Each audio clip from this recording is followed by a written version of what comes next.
Thank you, Sanjay.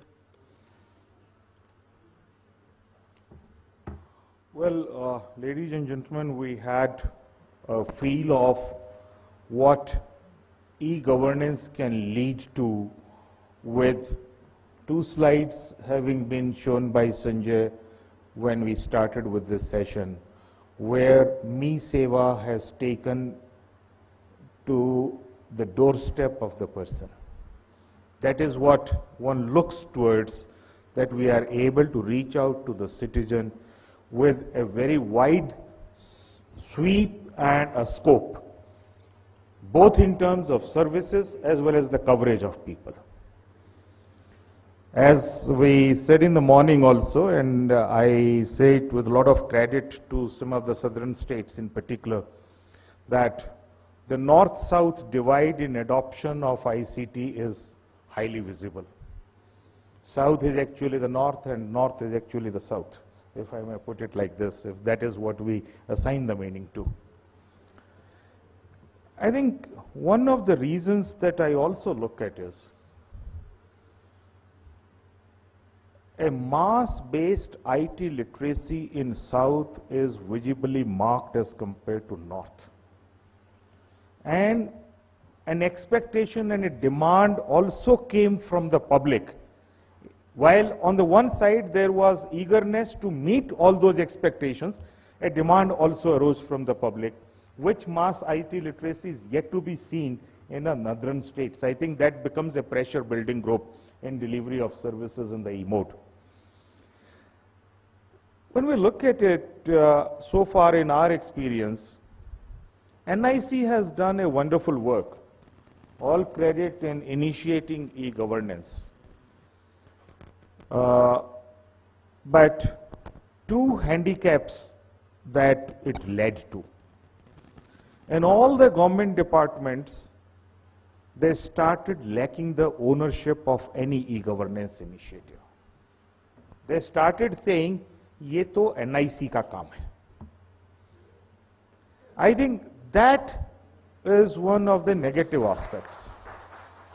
No project can succeed unless it is driven by the owner. And that is where it makes a difference, as Sanjay said very well. The critical mass of a project is achieved by the project leader. If the leader changes midway and the successor leader doesn't have the same level of commitment, the project suffers. NIC had that handicap, had that constraint. On the other hand, we have not been able to provide that kind of capacity in the line departments to think in terms of going the e-governance way. This has been another challenge. Now, I look at it that the entire e-governance side, all of us talk about it that the focus is on delivery of citizen services, which means, like my chief secretary also would tell me, I want first a solution which covers or affects the maximum number of people, citizens.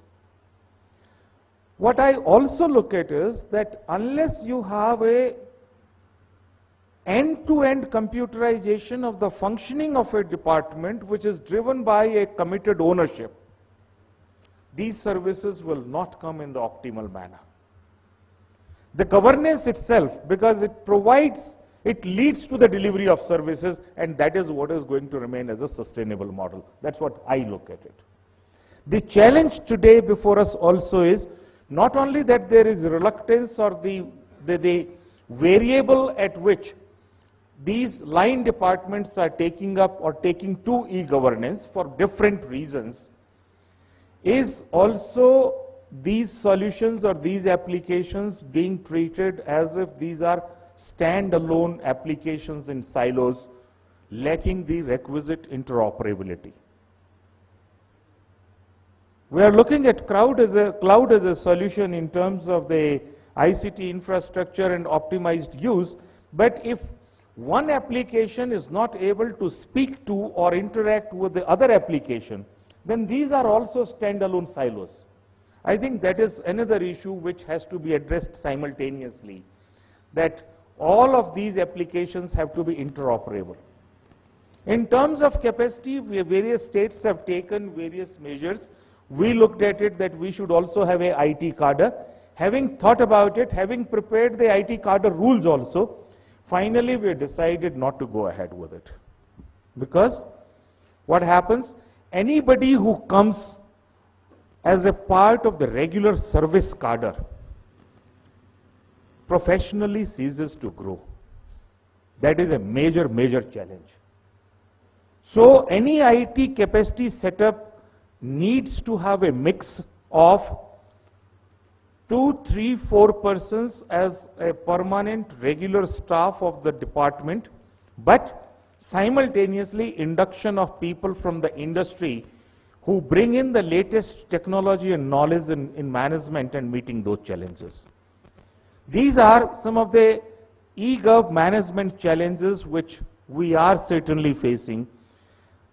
The kind of support which has been given by the Government of India and the ICT community. As a matter of fact, no state would go ahead with data centers or SWAN or others if Government of India were not coming forward like this, at least in our part of the world.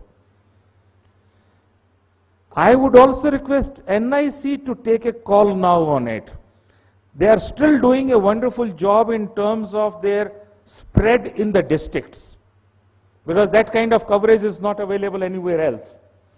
But at the head office, I think NIC's capacity and capability has to be enhanced to provide ERP kind of solutions rather than standalone isolated small applications. This is a must if we really want these applications to talk to each other and eventually achieve the objective which we want to achieve through the eGov. That's what I wanted to say. Thank you.